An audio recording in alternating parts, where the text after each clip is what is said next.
mo blow pẹ̀lú ṣọmọ age mi tí Davido pè mí àwọn tí mo expect tó náà fẹ́ meet mi àwọn Akin Alabi aṣọ tí mo wọ̀ throughout 6 months gbogbo time yẹn ọ̀fẹ́ ni mo ń gbà. Wow. Ajé ń bọ̀. Lórí ṣọmọ age mi yẹn. Ajé gbogbo nǹkan tí mo ń gbà ní 6 months 8 months ọ̀fẹ́ ni. Wow. Because mo lè fọwọ́ sọ̀rọ̀ pé ṣọmọ age mi ni first skit ever to hold gbogbo world down for like a month. It's true. Káwọn àwọn òbí wa àtàwọn èèyàn tó ń lọ múra ẹ̀ kó jẹ́wọ́ kó sọ fún wa kó má bá àwọn people yẹn máa bo ìwà wọn mọ́ ìwà wọn ò dáa. Lóòótọ́. Yes. Láti immigration office wọn láti embassy. Wọ́n ní ìbẹ̀rù Ọlọ́run. Màmí tó wá pé UK àbí London àbí America àbí any other country ni mo dé port of entry pẹ̀lú case kékeré yẹn wọ́n máa jẹ́ kí n wọlé pẹ̀lú condition ọ̀dájú abiyamọ làwọn ará bí yẹn. Ní Saudi. Màmí mo lò tó 14 hours ní airport. Pẹ̀lú wọn bẹ̀. Wọ́n wá ẹ mọ̀ pé ọ̀tọ̀ ni kí wọ́n sọ fún ẹ̀ nǹkan tó ṣe pé reason àbẹ́ fi dá ẹ padà lélẹ̀ kò sẹ́ni tó wá bá a sọ̀rọ̀ mọ́ wọ́n ìfúrálẹ̀ lọ fúrálẹ̀ kí ló ṣe kí ló ṣẹlẹ̀ ẹ sọ nǹkan tá a tiẹ̀ ṣe ìyẹn jáde náà. Tó wá dẹ̀ pé ẹ rò pé bí ibẹ̀ ni Ọlọ́run ti máa gbàdúrà tèmi kan jẹ́. Ojú àánú ìdẹ̀ ṣe é ṣe sábà. Yes náà ṣe bí kíní wà bẹ Morikas wà bẹ máa lọ Morikas náà máa dẹ̀ gbé kí aṣọ ara mi lọ máa lọ wọ Morikas lágége.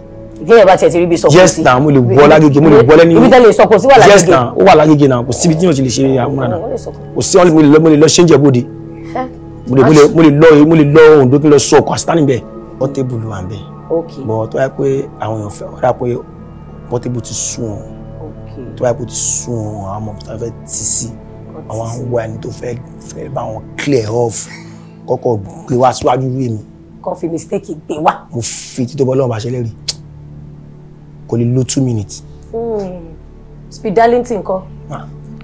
Ọlọ́mọ ẹ̀ka ní nǹkan tí ó dáa yìí kò ń ṣẹnu ọlọ́jọ́ máa dé ẹ̀mí wà available tó bá pẹ́ bá ti sùn ẹ̀bà bí a ti kò lọ lẹ́nu ẹ̀ mọ́ ó lè wá sọ́dọ̀ wa ó ní ẹ̀lú ọkọ mi gbogbo àdúgbò máa ti ní kọ́ máa nù ẹ́ owó mi gbọ́dọ̀ pé ṣẹ̀mí ilé àbí ṣe ìṣeré ó fẹ́ ra fíìmù níye báyìí èmi ò kí n ta fíìmù níye bẹ́ẹ̀ dá fíìmù mi padà àbí kí n kọ́ máa lù ẹ́ kiri gbogbo ẹnu ẹ̀ tó bá ti dé wọ́n dẹ̀ máa lù lóòótọ́. Yes now ọmọ pàdé ìpàtó máa lù ẹ́ wọ́n máa mọ̀ lè sùkọ́ máa lù ẹ́ yes now wọ́n lù ẹ́ bíbí ọ̀nà méje wọ́n bá ti lù ẹ́ everyday Monday Tuesday Wednesday Thursday wọ́n lù ẹ́ lé alẹ́ wọ́n máa nígbà mi ṣe rẹ̀ mọ́. Sẹ́yìn máa wá jẹ́wọ́ pé ilẹ̀ wà ń jì. Èmi ni máa tẹ̀lé àwọn èmi máa lù kó ṣe pé ẹ̀rọ pé mo sọ pé mo fẹ́ lọ pè yàn.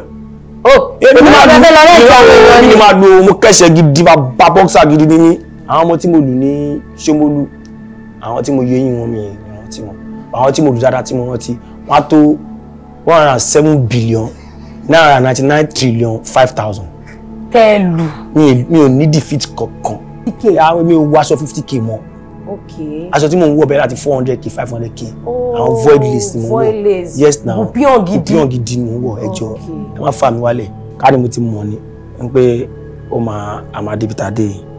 Irú àwọn roles kankan tí máa ń ṣe nínú fíìmù. Bí ká ṣe gate máa bí ká lọ máa ṣe ọmọ ọ̀tá ká lọ máa yọ ọgbọ́n ká máa yọ àdáyọ̀bẹ ìyẹn ní ṣe. Ẹ̀ ń rojọ́ o. Ìyẹn mi. Èmi. Tòmátò lẹ jẹ ni.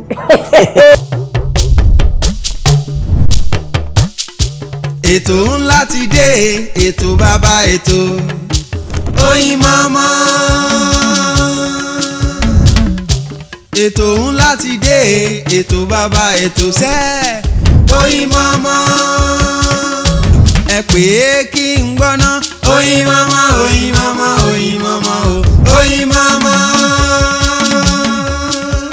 Ẹ pè é kí n túbọ̀ Oyinmomo, Oyinmomo, Oyinmomo, Oyinmomo. Ẹ káàbọ̀ padà sórí ètò wa ètò Oyinmomo náà ló wà lójú amóhùnmáwòrán yín fún gbogbo ẹ̀yin tí ẹ ṣe darapọ̀ mọ́ wa mo kí yín wípé ẹ káàbọ̀ ẹ bá mi fi kalẹ̀ sí. Ṣé mo wípé nígbà tí mo máa bẹ̀rẹ̀ ètò mo ní ọ̀dọ̀ àwọn ọkùnrin ni mo yà sí lóòótọ́ àwọn èèyàn kan wà tẹ́ bá ń béèrè lọ́wọ́ wọn ní àwa obìnrin gan pàápàá jùlọ ní a kì í fẹ́ sọ éèjì wa wọn ní a kì í ní éèjì obìnrin ààyè pé 25 to God be the glory tó bá pé 21 wà pé 25 ilé obìnrin òun pẹ́ ṣú àmọ́ between 21 and 25 ni ẹ lè mọ ara àwọn ọmọ mi kọ̀ọ̀kan ní 65 70 irọ́ ni wọ́n jẹ́ pé 25 wọn ò ní sọ fún yín bàtà àbádẹ́ wa mọ èjì àwọn kan ó di dandan ká respect wọn ẹlòmíì àkúdàáyà ni ó ti wá rí tẹ́lẹ̀ ó padà wá ní nígbà téèyàn bá gbójúgbóyà sọ fún yín pé ṣòmọ éèjì mi ni ṣó ní fi ilẹ̀ jẹ́jẹ́ ibi tí mo yà sí náà ni bẹ́ẹ̀ dẹ̀ ṣe mọ éèjì wọn ẹ gbọ́dọ̀ tún bọ̀wọ̀ nítorí ibẹ̀ ló ń gbé ibẹ̀ ló wà ó gọ́gọ́ ní bàbá bẹ̀ tẹ́ bá lọ sínú ọjà àwọn ló máa wà nínú ọjà wọ́n gbọ́dọ̀ pé bàbá ọjà àti ìyá ọjà tí ò bá sí ìyá ọjà kò lè sí bàbá ọjà bí bàbá ọjà náà dẹ̀ sí ìyá ọjà ò exist ẹ̀yẹ́ yan lórí ètò ìwọ̀nmọ̀ bàbá ọjà àjìgan ni mo gbé wá sórí ètò lénìí mo lérò wípé ẹ máa bá wa jẹ̀gbádùn ẹ fi kalẹ̀ sí àṣẹ̀ṣẹ̀ lẹ́yẹ bọ̀lá pọ̀ nílùú mi lẹ́ni Jesus name lọ́la ọ̀làwọ̀lá kọ́ta eré òòyà. ẹ̀yẹ́ yan lórí ètò ìwọ̀nmọ̀ tí mò ń pọ̀n ẹmọ ẹni tí mò ń pọ̀n sínú ewé inú ewé lọ gbọ́dọ̀ pọ̀n wọn sí torí quality ni wọn. Abímbọ́lá Kazeem tí gbogbo wa mọ̀ sí Jigan bàbá ọjà àwọn làgbà lálejò lórí ètò lẹ́ni iṣẹ́ wa dáadáa. àlàáfíà ni bàbá ọjà ẹ kọ́kọ́ jẹ́ náà ibẹ̀ ló ń gbé ibẹ̀ ló ń wà àwọn èèyàn máa ń lérò wípé Abímbọ́lá Kazeem bàbá ọjà báwo tiẹ̀ ló ṣe rápálá wọ àárín wa torí mo mọ̀ wípé ẹ̀ ṣọmọdé nínú industry àmọ́ lójijì lọ́lọ́run gbórí ẹ̀ dé ṣé ṣọmọ èjì mi ni àbọ̀ oníṣẹ́ kan tẹ̀ ti ṣe tó ti fi ń fà yẹn láṣọ tẹ́lẹ̀. kò ń ṣe ṣọmọ èjì mi kò jẹ́ ó jẹ́ ọ̀gá pátápátá of them all. onírúfù ẹ olórulé tó sì mẹ́ǹtì. ẹ̀bùn àti ṣàwọn iṣẹ́ kan síwájú before then tẹ́ pé díẹ̀díẹ̀ tá a bá rìn jáde nígbà yẹn wọ́n ti ń pè wá lọ́tún pè wá lọ́sí pé Jigan àkọlé rẹ̀ ni Ìjẹ́wòrò Ìjẹ́wòrò ní fíìmù yẹn bàbá tí lónìí. Ìjẹ́wòrò gangan ló fi bẹ̀rẹ̀ sí ní mọ̀ yín kí wàá ní ìrìn àjò yẹn wọ tíátà mo fẹ́ mọ̀ wípé àbí mo fẹ́ gbàgbọ́ wípé àwọn Gen Z kan ò mọ̀ wọ́n kàn rí bàbá ọjà when did he come when did that man come ẹ fún wa ní ìpìlẹ̀ ṣé ẹ̀yin lẹ mú tíátà ni àbí tíátà ló mú yín. ìrìn àjò yẹn lọ fà ìrìn àjò yẹn ti pẹ́ kò tí bá rántí pé láti kékeré ni mo ti máa ń kọrin iṣẹ́ orin ni mo fi bẹ̀rẹ̀ fújì gangan ni máa ń kọ àbí mi ní àdúgbò eré Àkànní Ṣómólú níbẹ̀ ni màá ti ń ìmọ̀ àtàwọn ọ̀rẹ́ mi kan kóra wájú aṣá ń ṣe orin yẹn ọ̀wà tó yá tó ní yẹn ti máa wọ̀ mí ní ọkàn àwọn òbí mi ò fọwọ́ sí torí pé gbà mí dábàá ń ṣe rìhásà àlè wà ń rìhásà ti di 9 lálẹ́ tẹ́pẹ́ máa ń wọlé pẹ́sàn àwọn fẹ́ kí n máa pẹ́ wọlé mọ́ má ṣe orin mọ́ so mo stop so bàtó di 2001 èmi àtàwọn kan tún kóra wájọ àbẹ̀rẹ̀ sí ń kọ hip hop àpẹẹrẹ wa ní BBK pàtó yá pàtó sí fund láti promote orin everybody tún àtúndalẹ̀ pàtó di 2005 èmi nìkan fúnra mi tún lè mú pé àánú orin iṣẹ́ mo máa kọ ẹ ìdẹ̀ tó try mo ṣe àwọn orin kan gbà yẹn mo ya musical video gbà yẹn first musical video mi yẹn Clarence Peter ló yà.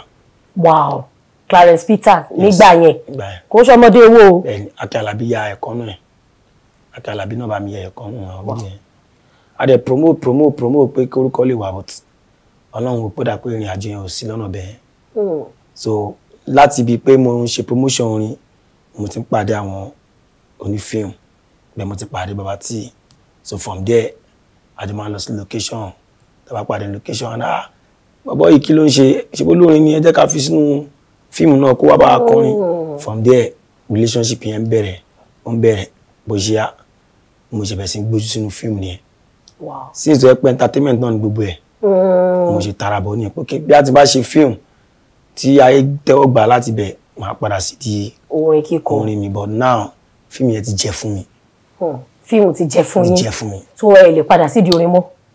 nígbà tí Ọlọ́run tún máa gbéṣẹ́ dé nígbà tó tún di 2018 wọ́n á tún sọ pé skit ló tún lọ lórí ìgboro meanwhile èmi tẹ́ ń wò yìí ọba àṣà ni mí máa ń mú àṣà oríṣiríṣi wá àfihàn mi wá látọ̀run ni mo náà àṣà táwọn olórin ti lò tẹ́ pé mo ní àṣà ni máa ń jù slang ṣùgbọ́n tó di 2018 yẹn ó dá sí time táwọn àwọn onífíìmù ṣe birthday táwọn obìnrin tí mo mọ̀ pé ìwọ tó pera ní 40 ó ti lè pé 40 ilé tó wá ń celebrate 40 so kíní ẹni ó wá sí àwa ń fi mi àti àwọn kan fi ń ṣe ẹ̀fẹ̀ ní location wọ́n á bá wọn fà pé àṣẹyìn gan ọmọ èjì mi ni èmi gan tí mo dúró iṣẹ́ ọmọ èjì mi ni inspiration ẹ̀kọ́ wà ní ọkọ̀ pé ó jẹ́ ń fi kíní ṣe content bá ṣe content yẹn bá post ẹ̀ fóònù mi bá kú bá tó máa dá ọjọ́ kejì mo kọ̀ rí táwọn èèyàn pè mí pé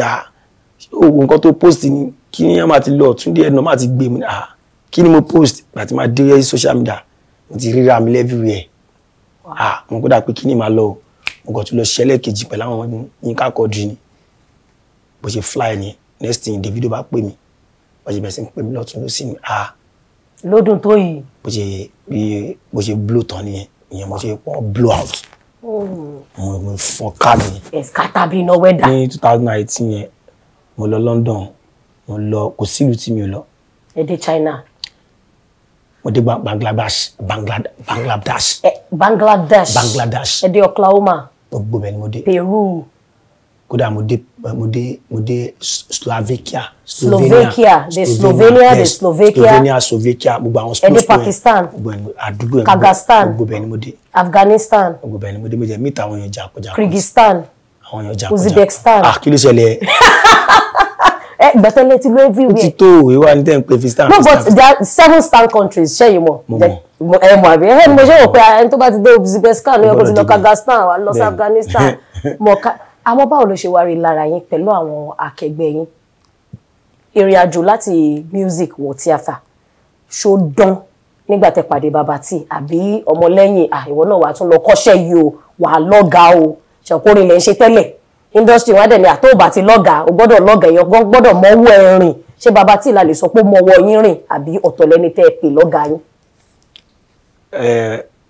kò ṣe pé mo lọ́gàá bọ́ mo lọ́gàá ṣe understand Ọlọ́run kò fi bàbá tí ṣe sábàbí ìrìn àjò yẹn ni ṣe understand sábàbí ìrìn àjò yẹn ni ó jẹ́ because ọ̀rẹ́ jọ ni wá ṣe understand kò ṣe pé bí mo dédé lọ bá pé kó wá ta fọ́ọ̀mù tíátà fún ìrìn àjò tájọ́ ń rìn lọ́bílẹ̀ ní from there ní relationship pẹ̀lú àwọn tó kù tí mo ń pàdé tí ń grow àti bẹ́ẹ̀ mo ti pàdé Fẹ́mi Adébáyọ̀ Ọ̀gá Bello Fathia Balogun kódà gan èmi àti Fathia àti àwọn bàbá tí gbogbo àjọ ń kóra wa jẹ ńgbà yẹn àdàbí team ni so mi ò lè sọ pé ẹni báyìí lọ but gbogbo táyà tí máa wà location pẹ̀lú everybody yẹn ibẹ̀ ni mo ti ń fojú sí tí mò ń lẹ̀ táwọn Ọ̀gá Bello bá ń direct tán ṣe fíìmù bẹ́ẹ̀ láti fọgbọ́n sí so ibẹ̀ ni gangan ni mo ti fojú sí tán so àwọn Ọ̀gá Bello gangan ni mo wá padà jókòó sí máa tẹ̀lé Tọ́pẹ́ Adébáyọ̀ lọ location tó bá ń direct àti máa ń wà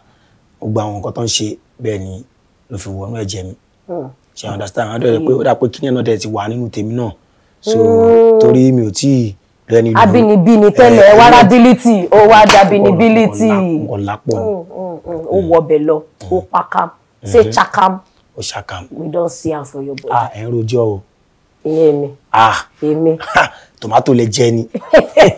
iṣẹ́ ẹjọ́ ni wọ́n dá mi fún ní èdúró títí ẹjọ́ the last time tẹ kọjá lálẹ́ ìṣe bá mi ń bẹ̀ wọ́n lọ fọ́ báǹkì iṣẹ́ orúkọ mi ń bẹ̀ iṣẹ́ ẹjọ́ once is talk leave it for me. àbúrò sàmẹ́tò. gbogbo ẹ̀yin tí ẹ ṣẹ̀dẹ̀ tẹ bá ń dáná lọ́wọ́ ẹjọ́ ẹ má sọ pé ìmọ̀mọ́ ló kọ́ ọ̀sẹ̀ tàfi rógun iná jó lè ń jà no ẹ bá wa yín lọlẹ̀ tí ó bá ṣe nǹkan tó ti máa jóná ẹ̀gẹ́ tí Jigan ló wà ń kalẹ̀ náà bá lẹ ṣe láìkẹ́ tí ń wá wọn ti pẹ́ ẹ ti fàtẹ̀jíṣẹ́ ránṣẹ́ lórí Instagram lórí YouTube when are you bringing Jigan when are you bringing Jigan má ní pé máa sọ pé sẹ́wọ̀n tó lẹ́yìn tí a wá dàbí pé no ẹ wá jẹ́ ká sọ síwájú láti bàtẹ́ ti di actor full time actor eré àgbéléwò mélòó lẹ ti fọwọ́ ara yín ṣe Abímbọ́lá Kazeem Productions tẹ fọwọ́ ara yín ṣe. láti tó bí mẹ́fà. bí mẹ́fà ó bójú owó ẹrẹ́rẹ́ àbádúpẹ́ fọlọ́. ṣe rọrọ film production ká dúpẹ́ fọlọ́ pé Ọlọ́run ti bá wa gbé ọ̀nà ara wa fáwọn oní tíátà tó pọ̀ láti máa jẹ́ kí owó má tán lọ́wọ́ wa. láti gba ayé kan tẹ́tẹ́lẹ̀ àwọn kan ló ń mú wa rè ló ń mú wa tà ló ń mú wa gé ló ń mú wa ṣẹ́ ló ń mú wa jẹ ló ń mú wa mu ẹ̀ máa ráktọ̀ tó lórúkọ tó popular ó lè má nílé tó ń gbé àwọn tó ń náà ń gba ṣe agbátẹrù kóyè ọjà lítà wọ́n ti rẹ pa so ó máa jẹ́ kí production yẹn kó súyàn so ìgbà tí mi produce down level kan tó fẹ́ máa bá ro wọ́n yẹn wá èmi jẹ́ kẹrẹ ọmọ líle ní mi ìyẹn kì í fi hide àtẹni ẹ fẹ́ dán o mo pè lórí fóònù ó ní ẹ̀lú ọkọ mi gbogbo àdúgbò máa ti ní kọ́ máa nà ẹ́ owó mi gbọ́dọ̀ pé ṣẹ́mi ní àná ṣe ìṣeré ní parọ́ ẹ pé ẹ ní. mo pè lórí fóònù lórúkọ mi lẹ́nu báyìí wọ́n ní ó fẹ́ ra fíìmù níye báyìí èmi ò kí n ta fíìmù níye bẹ́ẹ̀ dá fíìmù mi padà àbí kí n kọ́ máa lò ẹ́ kiri gbogbo ẹnu ẹ tó bá ti dé wọ́n dẹ̀ máa lù lóòótọ́ lágbára Ọlọ́run. Kí ni ìdí iṣẹ́ fi ìpẹ́ ni ẹ fẹ́ rí ìpín ọ̀fìn àbí quality nǹkan tẹ́ ṣe ló bá wọ́n fẹ́ rẹ̀ yín jẹ ààrẹ jẹ ni so pẹ̀lú nǹkan tó yẹ kí production sú èmi. So ẹ produce mọ́ báyìí. Ọlọ́run ti bá wa ṣe ọ̀nà ara mo ti ní YouTube mi so èmi YouTube mi sí orí fóònù mi ni màá ti upload orí fóònù mi màá ti rówó orí fóònù Ọlọ́run kò ṣe ìrọ̀rùn láyé dé gbogbo àdúgbò yẹn àdébẹ̀ mọ́.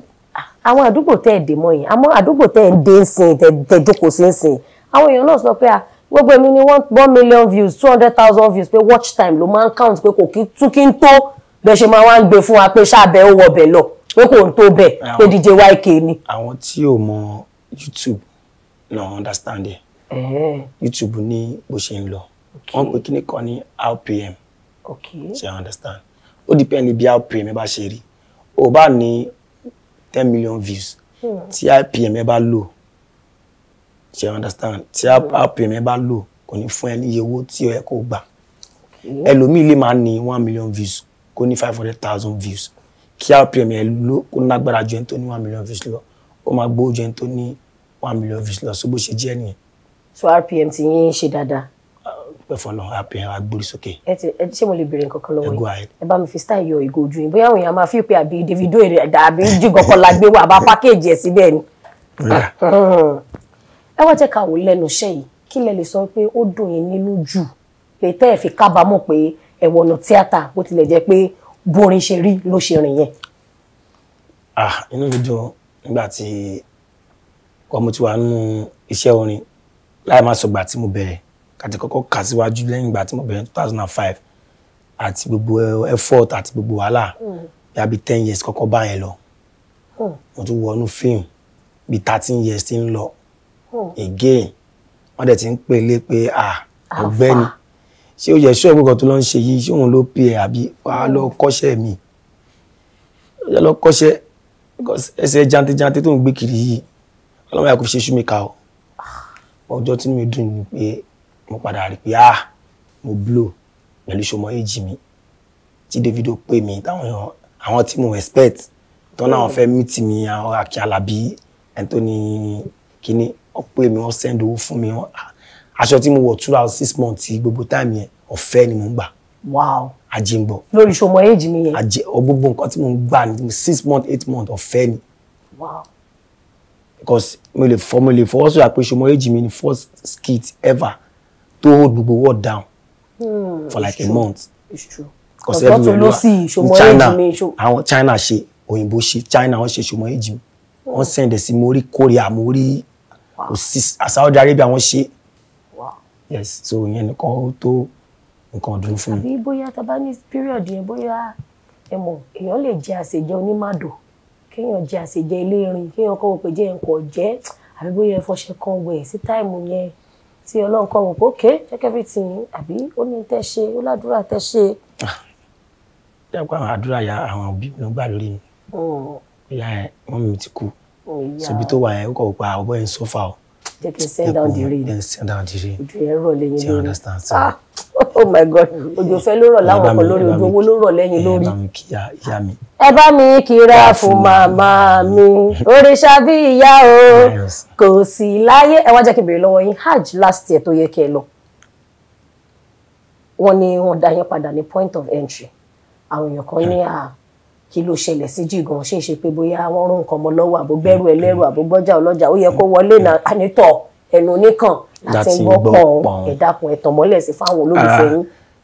Ìrìn àjò umra ẹ̀ kò ti wáyé láti bí abẹ́ ọdún 3 sẹ́yìn kọ́ ní ọ̀kan Alatik ni àwọn tó máa ń kàn rẹ̀ lọ sí umra so ìmọ̀ àti wọn ti máa ń sọ̀rọ̀ wọn náà tó wá dẹ̀ yàpá àwọn dẹ̀ máa fún mi ní umra kí n wá lọ ṣàdúrà lọ́hùn so àti ní láti wà lórí ẹ̀ pàtó kọ̀ di bí 4 months ago mo lọ event kan ní Ìkẹjà àti Passion Play mo kàn pàdé Alatik bẹ́ẹ̀ ni gbàyà mi jẹ̀dé láti Amẹ́ríkà so báyìí rí wọn ní Jígan ṣé umra ẹ ti yá lọ́dún ṣé wàá lọ wọn ní tẹ́bà tí ló ti yá ó ti yá wọn ní okay no problem wọn ní I sure bí tí mo lọ sí state mo kàn sọ fún Paso pé wọ́n ti fún mi ní umra ẹ bá mi dúpẹ́ lọ́wọ́ wọn Paso bá tó ní bọ́lẹ̀ wọ́n fẹ́ sáyé wọ́n dẹ̀ pè mí pé alpha nǹkan báyìí làwọn máa need fún documentation mo dey send ẹ wọ́n ní ṣe mo ní valid visa America mo ní wọ́n dey send ticket àṣẹ everything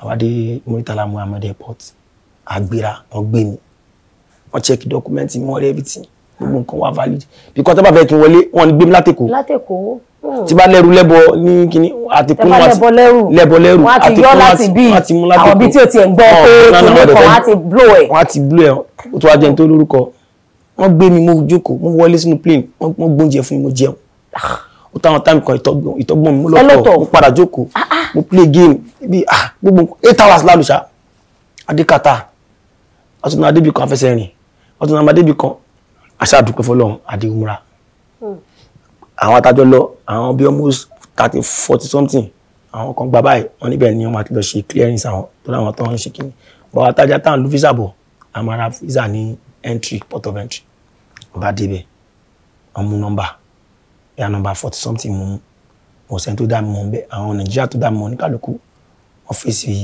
business wọn gbà tí mo lọ́dọ̀ gẹ́yẹn bẹ̀rẹ̀ náà passport mi sílẹ̀ lónìí passport mi irú visa olúwa lórí passport mi ní visa báwo kí ló ń bá mi sọ ọkọ mi máa dá wà lálẹ́ bí o visa wà lórí passport mi náà wà valid now ó náà ń bọ̀ wọn mú lọ́dọ̀ ọ̀dọ̀ ọ̀gá wọn bó ṣe gba passport mi yẹn wà lọ fún bọ̀bọ̀ olórí gígùn wọn báyìí ó ṣe rántí ẹ̀ a kò ní tiẹ̀ wájú bí ẹ̀ ṣe sọ pé kí n wá ó kàn ní kí n wá dúró síwájú kí n ṣe fingerprint bá tọ́ bọ̀wé ó bá ní lọ jókòó sára àwọn kan mo ti jókòó fún bí 30 minutes ara ti ń kọ mí mo kàn béèrè lọ́wọ́ àwọn tó wà bẹ́ẹ̀ pé kí là ń jókòó sí ní kí lẹ jókòó sí ọkọ mi bàbá yẹn ní kí n múra sí àwọn ti wà bí láti 23 hours ago. yé ẹ̀yin ní 30 minutes dẹ̀ lára ṣe nǹkan. wọ́n náà ti wà bí 23 hours wọ́n ní kí ló ṣẹlẹ̀ wọ́n ní visa wọn ibi táwọn gbé bọ̀ kìíní kan irú visa olúwa lórí tọ̀dọ̀ mi mo ní work permit visa wọ́n ní wàhálà ni wọ́n lè jẹ́ kí n wọlé because tourist visa ló ń gbà wọ́n ṣe work permit America ló wà lọ́wọ́ tèmi èmi ò dẹ̀ mọ̀ kódà ní tó ṣe gan kò mọ̀ ṣe understand bá lọ ń bá wọn ọkọ mi ṣàánú mi tí ẹ wo bá ṣe wà tí mo ṣe ń gàn dìkìrì yìí o ṣó bí ẹ nǹkan tí mo kàn fẹ́ káwọn èèyàn mọ̀ ni pé káwọn àwọn òbí wa àtàwọn èèyàn tó ń lọ múra ẹ̀ kó jẹ́wọ́ kó sọ fún wa kó má bá àwọn pípù yẹn máa bo ìwà wọn mọ́ ìwà wọn ò dáa. lóòótọ́ yes láti immigration office wọn láti embassy wọn ní ìbẹ̀rù Ọlọ́run. kí lẹ ṣe sọ bẹ́ẹ̀. àwọn ní ìbẹ̀rù Ọlọ́run. màmí tó wáyé pé UK àbí London àbí America àbí any other country ni mo dé port of entry pẹ̀lú case kékeré yẹn wọ́n máa jẹ́ kí n wọlé pẹ̀lú condition wọ́n á jẹ́ kí n wọlé pé máa lọ. at least wọ́n fún yín preference yẹn. wọ́n fún mi pé ilé ẹjẹ́ wọlé ọ̀dájú abiyamọ làwọn ará bí yẹn. ní Saudi màmí mo lò tó 14 hours ní airport. pẹ̀lú wọn bẹ̀. wọ́n wá ẹ mọ̀ pé ọ̀tọ̀ ni kí wọ́n sọ fún ẹ̀ nǹkan tó ṣe pé reason àbẹ́ fi dá ẹ padà lélẹ̀ kò sẹ́ni tó wá bá a sọ̀rọ̀ mọ́ wọ́n ìfúrálẹ̀ lọ fúrálẹ̀. 14 hours. bẹ́ẹ̀ abábẹ̀sẹ̀ ń lọ kí ló ṣe kí ló ṣẹlẹ̀ ẹ sọ nǹkan tá a tiẹ̀ ṣe àwọn tí bá ti mú lọ bá wọn pé hello ọkọ mi ò lọ múra mọ́ ẹ dá mi padà sí Èkó tẹ́ bá dá mi padà sí màá bẹ̀rẹ̀ sí bá ń fa àlà ẹ dá mi padà sí Èkó ẹ fún mi sórí flight báyìí pàtàkì pé wàhálà mi pọ̀ báyìí ṣe flight fún mi ni. so ẹ̀yin gan lẹ opt pé ẹ dá mi padà because kí ni àǹfààní umra ta fẹ́ wọ̀. táàrí bẹ́ẹ̀ wọ̀ ẹ̀dẹ̀ tí wọ́n dá mi jókòó yẹ bí màá ṣàṣeyẹ. ṣé mo jalè ní mi ì jalè náà.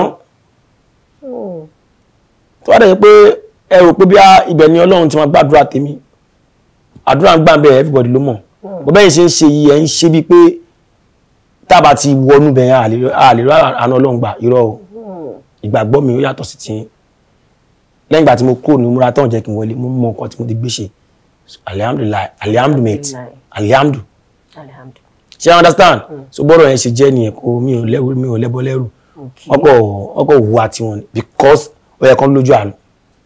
gbàtàn dẹ̀ decide pé wọ́n ti ka bójú àánú. yes na wọ́n ti ka bójú àánú ọkọ̀ ẹ̀ máa bójú àánú wọn lọ kán gbé kán jẹ́. ojú àánú dẹ̀ ṣe é ṣe sábà. yes na ṣe bí kí ni wọn bẹ mọ́ríkàs wọn máa lọ mọ́ríkàs náà máa dẹ̀ gbé kí aṣọ ara mi lọ máa lọ wọ mọ́ríkàs lágége.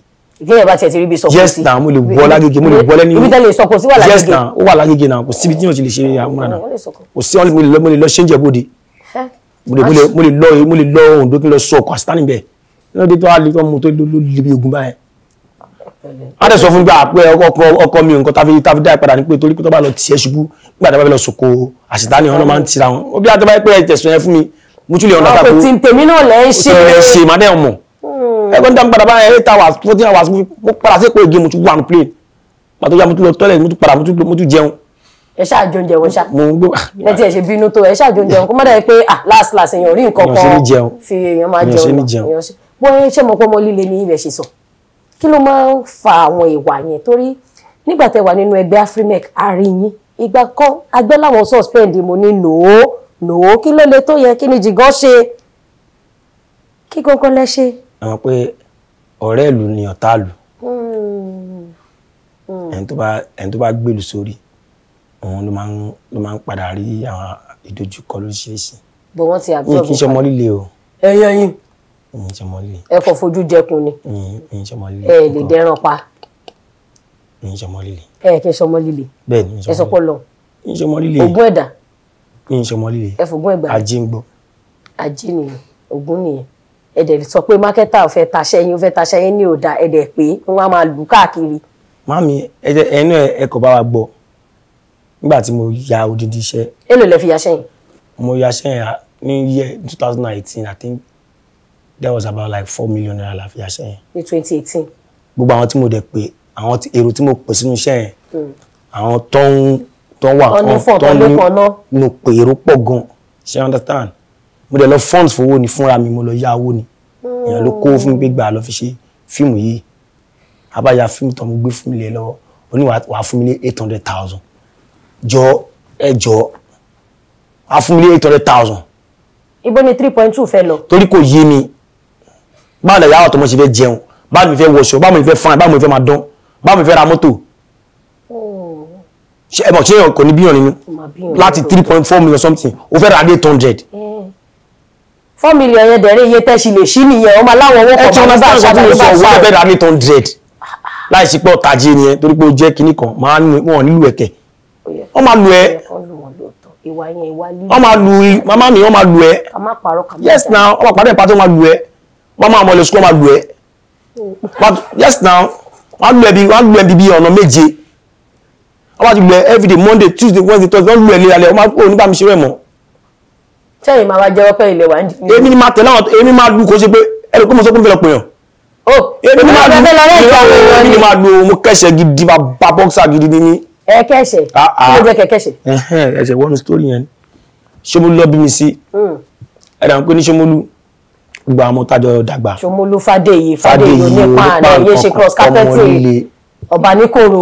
ọmọ líle everybody ọmọ tí wọ́n bá bí Ṣómólú tó bá jẹ́ ọmọ líle tó bá jẹ́ ọmọ líle irọ́ ni kò sí ọmọ líle gbogbo wa àtọkùnrin àtobìnrin àti kékeré lọmọ líle yẹn ti wà because bíbú yàn ká máa fẹ́ra wa ṣeré yẹn Ṣómólú ló ti wá kò sẹ́ńtà àlìbù kí mọ́mí ẹ dúró lórí ìjọba ẹ̀ àwọn máa bú ẹ mọ́mí ẹ lójú ẹ kò dẹ̀ sí nǹkan tí mọ́mí ẹ máa ṣe so growing up mi mo wá fẹ́ kọ́ because àwọn máa ń fi ẹsẹ̀ bú mi gan kò sórúkọ tó ń fi mi tán ọba arọ àwọn mọ́là kọjá máa ń pè mí gúrúkù létà mo padà mọ̀ pé arọ ló ń pè ní gúrúkù ọ̀rẹ́ mi ni máa ń pa Hausa yẹn tí máa ti lọ́ra nǹkan dáadáa gúrúkù alábàbà masara alábàbà masara alábàbà èyí ni máa wá dùn lọ́lé àṣọ ń bú mi ni so gbogbo kíní yẹn ó máa ń get to mi ìgbà tí mo kéré wọn pe ọ̀nà ó mú lè gba defend ara mi because àwọn ọ̀rẹ́ mi kan máa ń fẹ́ lo advantage yẹn láti máa lò ní mo ṣe lọ kọ́ ẹ̀ṣẹ̀ yẹn àwọn ọmọ tí mo lù ní Ṣómólú àwọn tí mo yọ eyín wọn mi lè rántí wọn àwọn tí mo lù dáadáa tí mo rántí wọn á tó 107 billion naira 99 trillion 5,000. Tẹ́lù. mi ò ní defeat kankan. Not at all. Defeat mo ní gbogbo ìjà tí mo jà bí 1 billion something ẹ̀bí méjì àbí mẹ́ta. Kí ló fà tó fi defeat yín? Bí ẹni ẹ̀ náà ọwọ́ ẹ̀ lè tèmi lọ. Àbúsáré da yẹ̀pẹ̀ sí yín lójú. Bọ̀ pé ẹgbẹ́ mi ò rò pé ẹgbẹ́ mi kan wà tó lè nà. Bí mo ṣe ń sọ̀rọ̀ ṣé torí ẹ̀ lè ṣe wá yà pátá ní industry torí kan tó ka ọmọ líle pátá ní industry yìí torúkọ yóò bá sí number 3 á wà between 4 and 5 kò lè jù bẹ́ẹ̀ lọ. ní ìdáhà ṣe ọmọ líle mi kan máa ń kọ̀wọ̀ sí ni. ẹ máa ń kọ̀wọ̀ sí. mo like cheating. ẹ̀yin àtẹ̀yàn ti jà lórí nínú industry tẹ̀ jà location. ní location. Kò sí rárá not at all. àtàwọn àgbàlagbà. nǹkan máa kọ nǹkan tí mo fẹ́ mi yẹn ni kò ń lead sí physical. ẹ máa mark territory tẹ̀tún máa ń lọ bá ìwé lọ mark territory ní hóòmù tí wọ́n. ọmọ mi má dọ́dọ̀ mi má ti sọ fún ẹ má dọ́dọ̀ mi ọmọ líle ni mí. ìyẹn ogun àsọtẹ́lẹ̀ kì í parọ́ àrùn tó bá gbọ́. ẹni tó bá kára sí tí wọ́n bá gbára sí body go tell am. body go tell am. nǹkan máa ṣe o sọ́ọ̀sì go tún yí o. ajé. ó dà ọmọ olúbo gangan ni yín. ọmọ ìjẹ̀bú ni mí. ìjẹ̀bú igbó àbí ìjẹ̀bú òde. ìjẹ̀bú ìlẹ́sẹ̀. ìlẹ́sẹ̀ ìjẹ̀bú ìlẹ́sẹ̀. ọmọ ìlẹ́sẹ̀ àjò ara ọmọ kárẹ́ kárúkọ tó kẹ́ fọ́nmá kíríjì gbogbo má gbà tí gbà arúgbó tí gbà alẹ́ tí gbà ọkọ tí gbà ọkọ tọmọtọmọ. exactly bẹ́ẹ̀ ṣe sọ yẹn náà ni láti ilé. ó dà tí máa ní kí n béèrè lọ́wọ́ yín ẹ dárúkọ ọba mẹ́wàá àti àkọlé adé wọn bá ṣe ń pè wọ́n nílẹ̀ Yorùbá ẹ dárúkọ wọn fún mi. ọba mẹ́wàá ìgbà mẹ́wàá ló ní ilé ayé ẹnìkan lè lo ilé ayé gbó wọn ní Ṣínà Peters ogun ló ṣe ogun abẹ́nú gọ́ngọ́. ọba mẹ́wàá Síjú Adé ọba ni. tèní àbí tànà. Síjú Adé àná àti Síjú Adé ni ọba ni. kí ni àkọlé adé wọn. Àwùjalẹ̀. ní Síjú Adé. ṣe ṣọ́ọ̀pù ojú adé lọ́n ṣí bẹ́yìn. ok. Síjú Adé onírìṣà.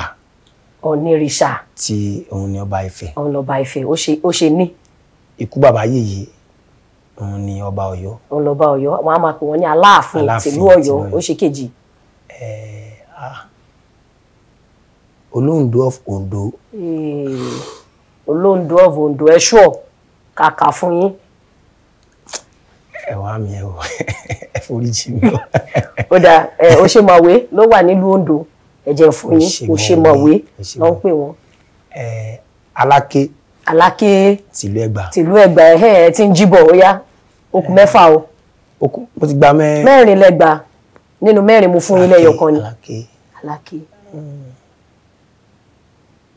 ọba of Benin. nílẹ̀ Yorùbá. wọ́n súnmọ́ wa náà lóòótọ́ wọ́n súnmọ́ wa. ok yẹn ò sí bẹ́ẹ̀. yẹn farapẹ́ external. ọba wà n'Íbàdàn. Olúbàdàn. Olúbàdàn ó ṣe márùn-ún òun ẹ̀kún yín. kí ló ọba Èkó yìí o Èkó Aromisa gbẹlẹgbẹ ọba Èkó. Èkó Aromisa gbẹlẹgbẹ ọba Èkó. ẹ wo ẹ̀yin kan fira yìí sí ẹyẹ ó dá Eléko ló ń pè wọ́n ó di mẹ́fà. Eléko of Èkó ó di mẹ́fà ẹ sọ pé thank you. ẹ ṣé mo dúpẹ́ ó di mẹ́fà. ó di mẹ́fà ọba wà Rẹ́mọ.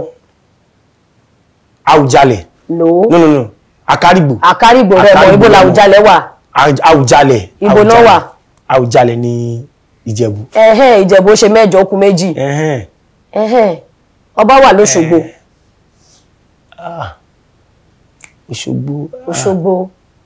Òṣogbo Òròkì. ìlú Aró ìlú Obì. ẹ wo mo ti gba ọba wà l'Óṣogbo Àtaọjà. Àtaọjà lórúkọ ọba tó wà l'Óṣogbo ó yẹ fún wa ní ọba àlùyìn ẹ fi round yẹ. ọba àlùyìn. Onílẹ̀ṣẹ̀ of Iléṣẹ̀. Onílẹ̀ṣẹ̀ of Iléṣẹ̀ Onílẹ̀ṣẹ̀ of Iléṣẹ̀. kò ní dákẹ́ máa fowó sí júwe lè dáàdì yín àti ẹ̀ máa ń dáhùn àṣà kan sí i nítorí pé àti ń trabayé àti ń travel àfẹ́ wa máa sọ àṣà àti ìṣe wa nù kò sí bí a ṣe lè rí ọmọ ilẹ̀ káàárọ̀ oòjíire tó máa fi pàjíbà bẹ́ẹ̀ lórí bẹ́ẹ̀dì kò possible tó bá ti wá jẹ́ pé a mọ̀ pé a lè yọ yẹn kúrò ń bẹ̀ ẹ dákun ẹ torí Ọlọ́run ẹ jẹ́ ká gbé àṣà àti ìṣe ilẹ̀ wa ẹ jẹ́ ká gbé lárugẹ tẹ́nítẹ́ní o bóyá wọ́n fi sàláàdì bí yín ẹ̀yin tẹ́ ń jọ ọkà ẹ̀yin tẹ́ ń wéwọ́ ẹ̀ máa sáré travel díẹ̀ máa bẹ̀rẹ̀ ìní stop it don't do it ẹ jẹ́ ká máa sọ èdè wa. Jígan bàbá ọjà mo wà pẹ̀lú yín mi lọ́fà tábà ní ká wò lẹ́nu industry tá làwọn tẹ́ máa pè ní àwọn tí wọ́n jẹ́ mentors yín àwọn tẹ́ ń wò gẹ́gẹ́ bí àwòkọ́ṣe tẹ́ pé nínú ìwà wọn àti nílé àti níta níbi tójú fans ò sí ìwà wọn ò bàjẹ́ pé ẹni yìí ó tó gbára lé wọn tó fi ṣe àríkọ́ṣe àti àwòkọ́ṣe. Adébáyọ̀ Sàlámì Ọ̀gá Bello. Adébáyọ̀ Sàlámì kí lẹ rí. mo ti máa ń gbàládùra pé kí n pàdé wọn gbàtọ́lọ́run fún mi láǹfààní àti pàdé wọn mo máa ń wo bó ṣe máa ń ṣe bó ṣe kó ìmọ̀ra bó ṣe ń ṣe láàrín because mo rí lè wọnú wọn mo tẹ́gbẹ́ adùn ó dá àwọn time kan máa ń bí pọ́dọ̀ wọn mò ń gbé gan torí máa ń wà pẹ̀lú wọn gan mo rí bó ṣe ń ṣe pẹ̀lú àwọn ọmọ wọn mo rí bó ṣe ń ṣe pẹ̀lú àwọn ìyàwó wọn mo rí bó ṣe kó àwọn ọmọ wọn pọ̀ tí wọ́n jẹ́ kí ìyàtọ̀ wà láàrin wọn bí àyà kan ló bí ilé àbí ìyá kan wọ́n mú tó bá ń ṣe meeting family meeting wọn máa ń fi mistake wà ń bẹ̀lẹ̀ kankan. ojú pé mo wọ́n wà ń bẹ̀. màá yàn ẹ̀ máa lọ yọjú mo máa ń rí bó ṣe máa ń ṣe àwọn kan máa jà pé ẹni ló ra ẹran kìíní kan ní ọdún kan ó ti pọ̀ ju èmi fẹ́ ra lé wọn máa jà sí láti ṣe nǹkan so mo wá rí pé bí bàbá yìí tó lè ṣe irú nǹkan báyìí definitely bàbá yìí èèyàn dáadáa ni so àwọn most gbogbo àwọn ni máa ń wò àwọn ni máa fi ń build life mi. tó ṣé mo wá lè béèrè wípé lẹ́nu iṣẹ́ yìí látìgbà tẹ́ ti di ìlú mọ̀ọ́ká ṣó ní nǹkan kan tẹ́ wò wípé tí n bá fa owó aago sẹ́yìn àbí tọ́lọ́run bá mi rè wáìn díẹ̀ màá tún ṣe màá tún mú mi ní ìrìn báyìí bí mo ṣe máa rìn regret mistakes ṣó wà. ètò orí ìṣẹ̀lẹ̀ náà ni pé kò sí mo fẹ́ fà lọ fà bọ̀ màá kàn láti understand fúnra mi náà pé bọ́lá ṣe ni kò rí nìyẹn ká ní mo ti mọ̀ ni pé ó máa débi tá a dé irú àwọn roles kankan tí máa ń ṣe nínú fíìmù bí ká ṣe gate máa bí ká lọ máa ṣe ọmọ ọ̀tá ká lọ máa yọ ògùn ká máa yọ àdáyọ̀bẹ èèyàn ní ṣe. kò dá ní àbí.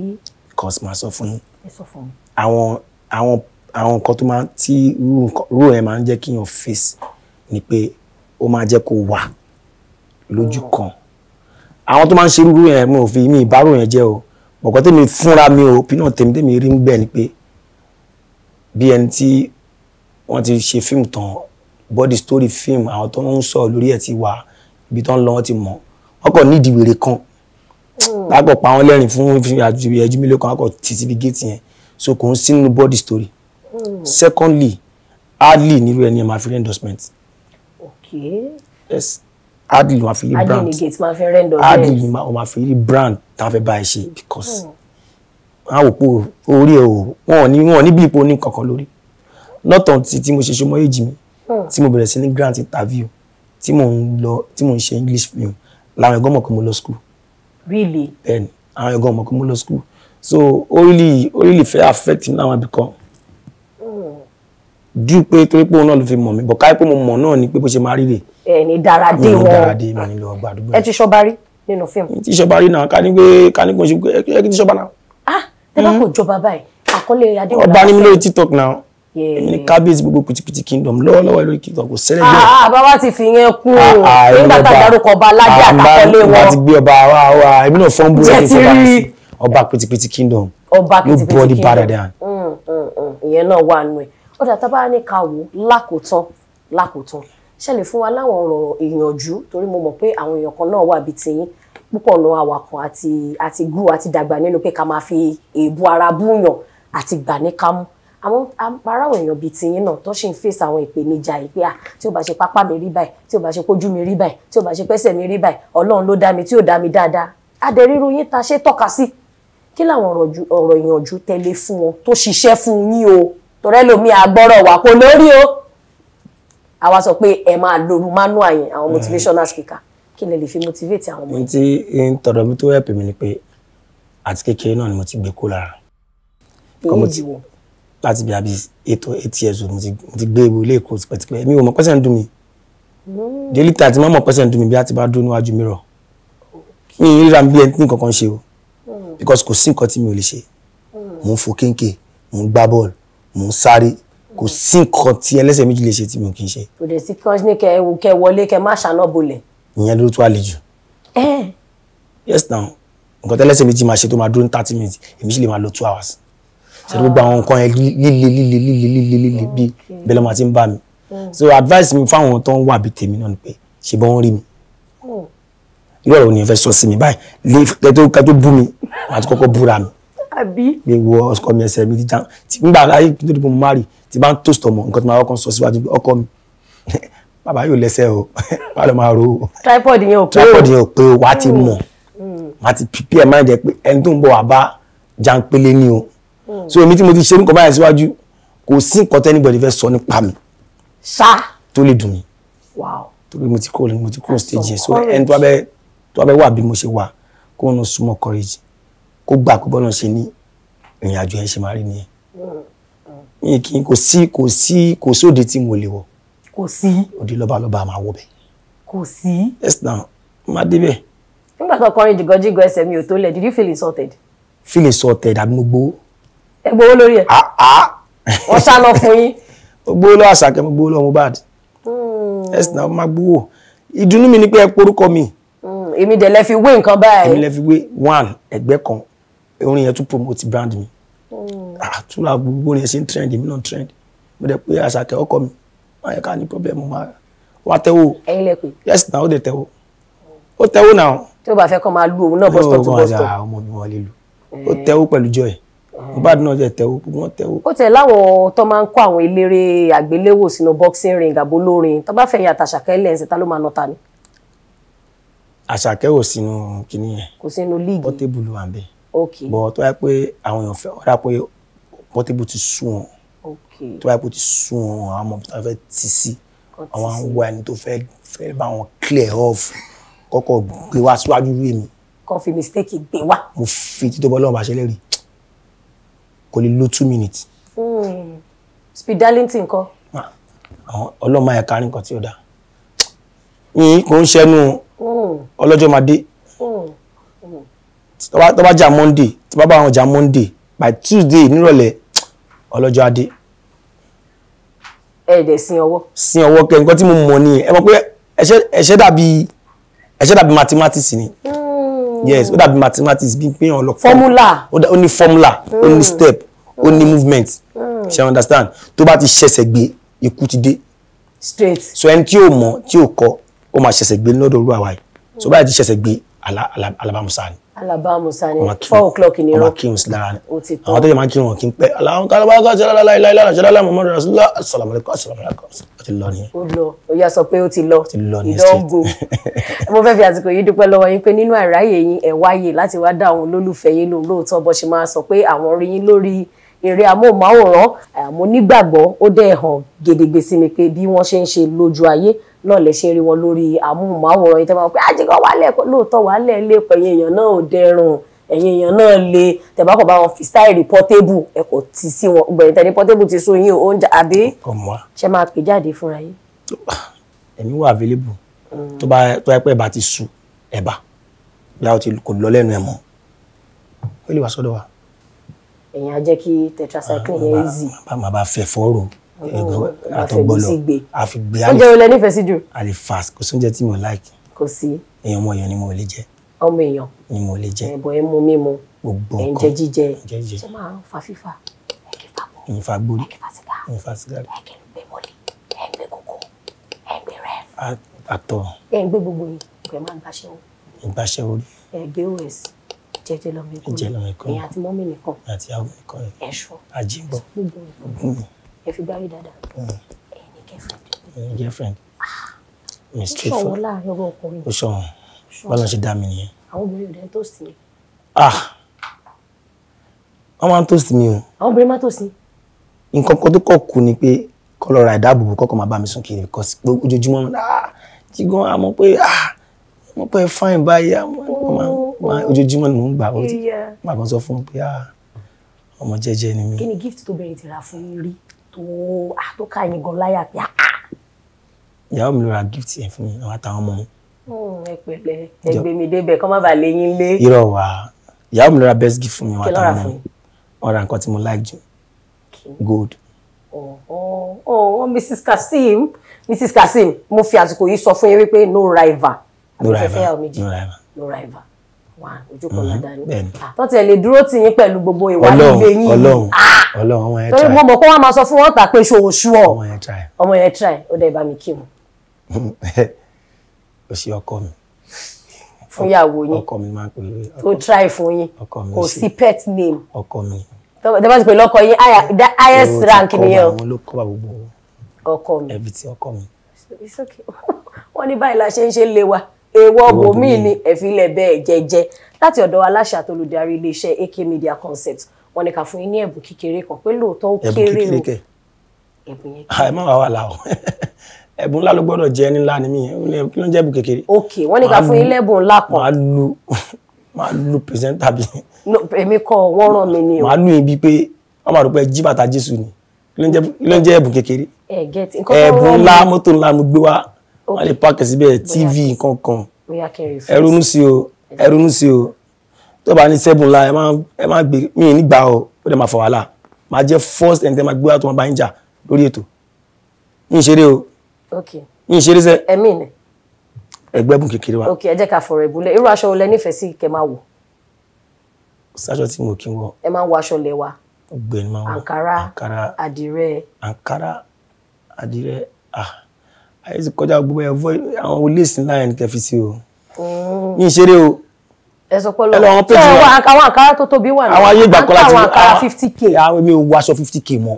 ok aṣọ tí mo ń wọ bẹ̀rẹ̀ láti 400k 500k àwọn void lace ni mo ń wọ yes now bupion gidi ni mo ń wọ ẹjọ ẹ má fà mí wálẹ̀ wájú la máa lọ ẹ má gbé egun ẹ wá. so wọ́n wá ní kí n sọ fún yín wípé ó ní ẹ̀bùn kan táwa náà gbà tán ní ká fún ẹ̀yin olólùfẹ́ ètò Oyinmomo àtẹ̀yin fans wa àtàwọn guests wa àwọn àlejò wa pé a máa jẹ́ káwọn aṣọ yín máa tuntun ṣe mọ àwọn Gucci tẹ máa ń rà yẹn àwọn gbogbo àwọn tẹ bá fi fọ̀ ó ń ṣiṣẹ́ irú mọ́mì bó ṣe jọkọ yín lé náà ẹ mọ ẹ̀yin ọkùnrin yẹ kẹ́ máa wá àwọn èròjà tó máa ń jẹ́ kí iṣẹ́ easy fáwọn ẹlòmíì àfọ toilet ní ìwà tó bá kọ̀ ta nǹkan díẹ̀ sí pé everything ṣe get ó ti lọ náà ṣe wá ní ká fún yín ní ẹ̀bùn kékeré yìí pé no ẹ̀bùn ńlá ni ẹ̀bùn ńlá ni nítorí gbogbo níṣe ni all multi-purpose ó máa assist mọ́mì díẹ̀ aṣọ yín díẹ̀ kitchen ó máa dà pé ìdáná rí inú kitchen yẹn ni wọ́n nílé ó ṣe èní o wọ́n wá ní nínú ilé ìgòpíọ̀n ó wà ń bẹ̀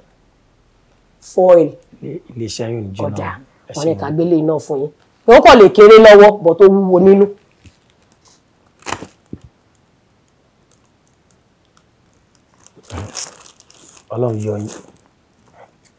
Ọlọ́run yọ yín o Oyinmomo mo dúpẹ́ lọ́wọ́ yín o thank you for the iléeṣẹ́ yóò ní jóná àbùdí tó ló kú àbùsí tó lọ́ta o iwájú lè máa lọ. aṣọmọ líle náà máa ń ṣàdúrà. kò wá lè tó yẹn. ráyà tèmi gan ti jáṣẹ ló dà pé kí n fi yín lẹ̀ bí kí n tètè jápa kó tó di pé change mind yín. ẹ wá lórí ètò Oyinmomo àlejò báyìí lọ níbi tí a máa fi àdàgbà ètò rọ̀ sí òun náà la dé dúró yìí jìgan ẹsẹ̀ mi ò tó lẹ̀ bàbá ọjà tẹ nífẹ̀ẹ́ sí king of TikTok ọba pìtìpìtì lórí TikTok worldwide èmi gan ìgbà mi máa join TikTok kí n bẹ ṣe máa ń ta sí bọ̀dá àfíìsẹ́mi ọlá ẹ máa máa wo èèyàn sọ́wọ́ ẹ máa ní ẹ̀yìn kẹ́ ẹ níbí báyìí àmọ́ ṣé ẹ ti dé padà torí ìgbà kan lẹ́ẹ̀ gbé bí. Amẹ́ríkà ni mò ń gbé. Amẹ́ríkà lẹ́ ń gbé ǹsìn. báyìí Amẹ́ríkà mo ń gbé. báyìí ẹ ṣe resident Nigeria mu. tí wàá ti máa ń lo bí 8 months lamẹ́ríkà wọ́n kàn wá lo bí 2 months níbi màá tó padà. kó má dà ìpẹ́ gbàgbé wa kó má dà ìpẹ́ gbàgbé ilé kó ń ṣe pride o kó ń ṣe gbéraga o kó má dà ìpẹ́ gbàgbé yín síbi ṣe mọ̀ Africa as a continent as a nation Nigeria wọnú láti ń gbá league ẹ pẹ̀lẹ́ God bless you too sir ìṣẹ̀yìn àmà lọ síwájú èyí tí Portable bá dẹ̀ mess up sí yín ẹgbẹ́ wọn bá orúkọ tèmi ní Olúwadámilọ́lá Ọmọbánirẹ́ ẹ má tọ́já àwọn kan wà wọ́n kẹ̀ṣẹ̀ wọ́n kọ́ máàsì ẹ̀ṣẹ̀ you never can tell ẹni tó máa kọ lọ bọ̀dí tó bá kọ lọ gbópa sí tẹ́pọ̀ òun mọ fọ́múlà ẹ̀ṣẹ̀ 1 blow 65 die ni o ẹ má wájà o ibi tí wọn bá ti pè yín sí ẹ má lọ bẹ̀ irú àwọn èèyàn báyìí lè wà ń bẹ̀ ń gbà mí ibi tí wọn bá ti ní kẹ́ yọjú sí ẹ má béèrè pé kí ló ń ṣẹlẹ̀ kọ́ lọ́ọ́ má jẹ́ kí ara rẹ̀ fẹsẹ̀ sí àní dààmú ire o.